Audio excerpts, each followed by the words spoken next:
Welcome to Future Friday, and yesterday we are thrust back into the Star Wars universe with the trailer for Rogue One, A Star Wars Story. But one thing was noticeably absent from the trailer, and that was Darth Vader. Given the time period that this film takes place in, it seems like a pretty big certainty that Vader will be in the movie, so let's discuss what we think his role is going to be. Vader doesn't need to be in this movie, but he's 100% going to be because it's a missed opportunity if he's not. It's the perfect opportunity to show Vader in his prime wreaking havoc on the rebellion. Having said that, there's always a huge risk when you take beloved characters and put them in a prequel-esque movie of ruining the character, which is why I don't think we're going to see a lot of Vader, but we are going to see some really great moments. I believe Vader is going to be a third act reveal. Once the rebels are finally about to get the plans, I think they're going to run into Darth Vader, and he's going to really be a foil in their plans. You thought AT-ATs were scary to run towards?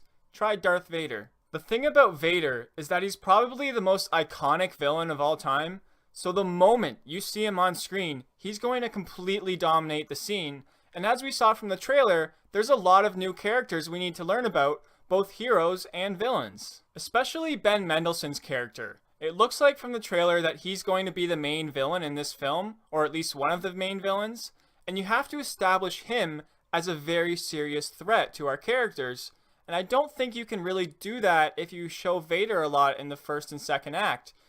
I mean, he could be answering to Vader, but that seems unlikely. We saw in the original trilogy that Vader doesn't exactly have autonomy over some of the more high-ranking Imperial admirals. You see Tarkin and him going back and forth. It's not like Tarkin directly answers to Vader. Vader was more just like a murderous manager who did not tolerate incompetence from his fellow employees. So I think if Mendelsohn is going to answer to anyone, it's going to be the Emperor himself. In A New Hope, when Vader's looking for the stolen plans, he's extremely pissed off. And that could be because it's such a big part of the Empire's plan and the Emperor's plan, but it almost seems like Vader has a personal interest in it, like maybe he was partially responsible for them being stolen. And obviously that's not what they intended in 1977, but I think that would be a fun part of the story if Vader let the plans slip, and that's why he's on such a murderous path to get them back. The way I see it going down is this. I think the rebel team charged with getting the plans is going to be on this huge suicide mission that it seems like they have absolutely no chance in succeeding in. They're going to be running towards AT-ATs. I wouldn't be surprised if that scene on the beach is the end of the movie.